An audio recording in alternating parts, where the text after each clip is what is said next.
মৌলভীবাজার শহর থেকে শেরপুর পর্যন্ত প্রায় ২০ কিলোমিটার রাস্তা জুড়ে অসংখ্য খানাখন্দ। এতে চরম ভোগান্তিতে পড়ছেন সাধারণ মানুষ। এ নিয়ে বিস্তারিত জানাতে সরাসরি যুক্ত হচ্ছেন সহকর্মী সালেহ ইলাহি কুটি। কুটি, সড়কের এমন বেহাল অবস্থা কতদিন ধরে চলছে, আর সংশ্লিষ্ট কর্তৃপক্ষ এ নিয়ে কি বলছেন? হ্যাঁ, ধন্যবাদ।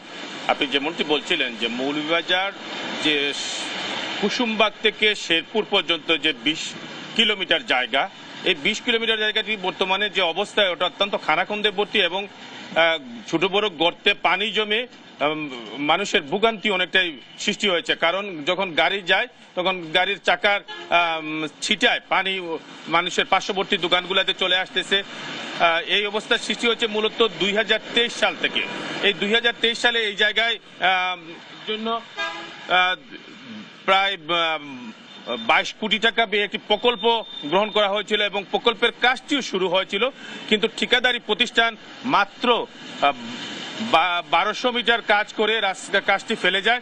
এই ফেলে যাওয়ার কারণে এই রাস্তায় ছোট বড় গর্ত সৃষ্টি হয়েছে। গর্তের কারণে মানুষের ভোগান্তি সৃষ্টি হচ্ছে, বিশেষ করে স্কুলগামী শিক্ষার্থী সহ বিভিন্ন পেশাজীবী মানুষ এখানে আসা যাওয়ায় মারাত্মক সমস্যা হচ্ছে।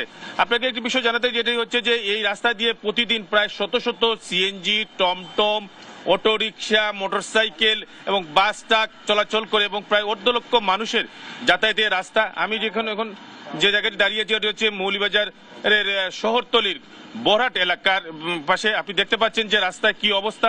এই রাস্তা দিয়ে মানুষের চলাচল অনেকটাই দুর্বিষহ হয়ে এসেছে। আমি কথা বলেছিলাম সড়ক ও জনপরিবহনের নির্বাহী প্রকৌশলী কায়সার হামিদের সাথে। তিনি আমাকে জানিয়েছেন যে এই রাস্তাটির কাজের জন্য তারা যে ঠিকাদারি প্রতিষ্ঠান নিয়োগ করেছিলেন, সেই ঠিকাদারি প্রতিষ্ঠান কাজ ফেলে যাওয়ার কারণে ২০২৩ সাল থেকে এই অবস্থার সৃষ্টি হয়েছে এবং তারা এই কাজটি আবার পুনরায় করার জন্য টেন্ডার আহ্বান প্রক্রিয়া শুরু করেছেন। প্রায় ২৫ কোটি টাকা ব্যয়ে আবার টেন্ডার প্রক্রিয়া শুরু করবেন বলে তিনি আমাকে জানিয়েছেন। কিন্তু এই অবস্থায় মানুষের জনজীবন অনেকটাই দুর্বিষহ হয়েছে। মৌলভীবাজার থেকে শেরপুর অনেকটাই খানাখন্দে ভর্তি। আরেকটি বিষয় যেটি হচ্ছে মৌলভীবাজার এম সাইফুর রহমান রোড, যেটি সেটা অনেকটা গর্ত সৃষ্টি হয়েছে, সেখানে মানুষের চলাচলের অনেকটা কষ্টকর হচ্ছে। অর্থাৎ মৌলভীবাজার টু শেরপুরের রাস্তা অনেকটা দুর্বিষহ এবং পৌরসভার কিছু রাস্তাও অনেকটা খানাখন্দে ভর্তি, মানুষের চলাচল অনেকটা দুর্বিষহ হয়ে পড়েছে। এই ছিল মৌলভীবাজারের রাস্তা নিয়ে সর্বশেষ। অনেক ধন্যবাদ আপনাকে। মৌলভীবাজারের বেহাল দশা রাস্তার সর্বশেষ তথ্য জানছিলাম সহকর্মীর কাছে।